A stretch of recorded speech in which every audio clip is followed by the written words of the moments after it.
ओम नमः शिवाय। मैं मुकेश कुमार मिश्र अपने चैनल एस्ट्रोलॉजी एंड आयुर्वेदा में आप सभी मित्रों का हार्दिक अभिनंदन करता हूं।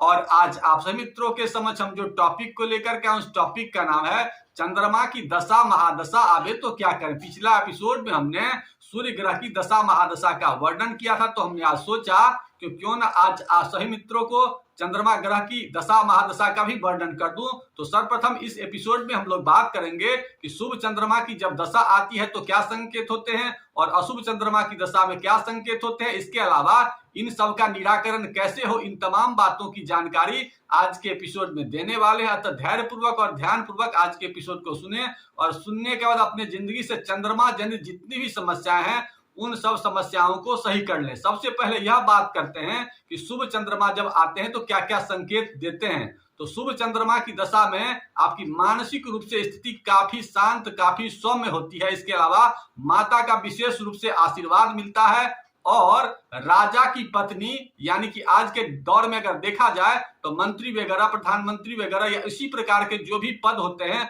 उससे विशेष सम्मान की संभावना होती है। और साथ ही साथ आपको अगर चांदी का विशेष रूप से अगर कहीं से गिफ्ट मिले तो वो भी चंद्रमा की दशा में विशेष रूप से होता है। इसके अलावा जलीय क्षेत्र का यात्रा भी चंद्रमा के अंतर्गत आता है। तो इन सब बातों की अगर जानकारी आपको संकेत मिल रहे हैं तो समझिए कि शुभ चंद्रमा आपके अच्छे हैं।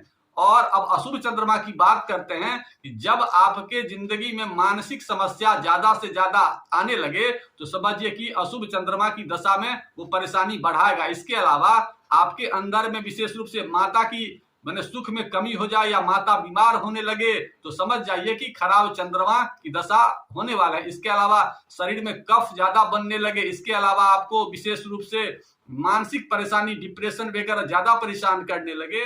इसके अलावा शरीर में जल का असंतुलन होने लगे, शरीर में कैल्शियम की कमी होने लगे, आंख के पास कालापन दिखना शुरू हो जाए, हाथ पैर से अपने आप पसीना निकलना शुरू हो जाए, महिलाओं की जिंदगी में मासिक धर्म से संबंधित अनियमितता होने लगे तो समझ जाए कि चंद्रमा की जो दशा आने वाली है वो शुभ नहीं आने वाली है। तो उसके विशेष उपाय करने की जरूरत है। अब हम विशेष उपायों की चर्चा कर देते हैं कि विशेष उपाय आप क्या क्या कर सकते हैं। लेकिन चर्चा करने से पहले आप लोगों से एक नम्र निवेदन है कि अगर हमारे चैनल को सब्सक्राइब नहीं किया है तो कर लीजिए। साथ ही अगर आप लोग ज्योतिष का शिक्षण चाहते हैं या ज्योतिष का परामर्श चाहते हैं तो नीचे दिए नंबर पर संपर्क करके उस जानकारी को प्राप्त कर सकते हैं। अब यह बात करते हैं कि चंद्रमा अगर खराब है तो क्या क्या आप कर सकते हैं। सबसे पहले चंद्र त्राटक करने का प्रयास कीजिए। चंद्रमा जब भी आकाश में दिखे तो उसे कुछ देर देखने का प्रयास कीजिए। इसके अलावा अपने शरीर में जल तत्व को बैलेंस करने का प्रयास कीजिए। शरीर में जल तत्व का संबंध चंद्रमा से होता है, तो चंद्रमा को बैलेंस करने के लिए जल की मात्रा को बढ़ाइए।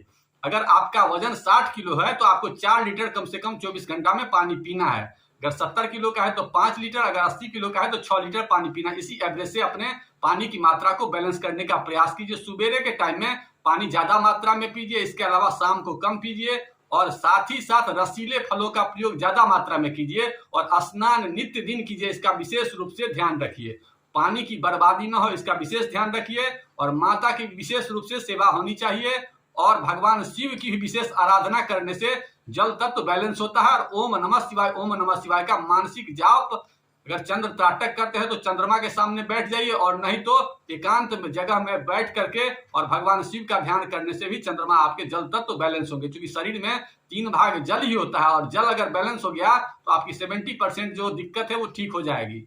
इसके अलावा 2-3 विशेष उपाय और आप लोगों को बता देते हैं कि सफेद रंगों का प्रयोग ज्यादा कीजिए। सफेद खुशबू के या तो प्रयोग किया कीजिए, नहीं तो उसके पौधा को भी लगाने से आपका जो है तो चंद्रमा अच्छा होता है। और चावल का प्रयोग कीजिए, लेकिन एकादशी को चावल का प्रयोग ना करें, इसका विशेष रूप से ध्यान करें। इसके अलावा पूर्णिमा को अगर संभव हो तो खीर वगैरह बनाइए और खीर वगैरह चंद्रमा की रोशनी में रखिए और सवेरे करके उसको सभी लोग बांट करके खाएंगे तो इससे भी चंद्रमा अच्छा होगा। इसके अलावा पानी में चूना का भी प्रयोग थोड़ा सा कर लेंगे गेहूं के दाना के बराबर, तो इससे भी चंद्रमा अच्छा होगा। इसके अलावा सोमवार को भगवान शिव पर जल का अभिषेक करेंगे, इससे भी अच्छा होगा। और जलीय जगह पर सोमवार को जाकर के वहां पर बैठेंगे तो इससे भी चंद्रमा अच्छा होगा।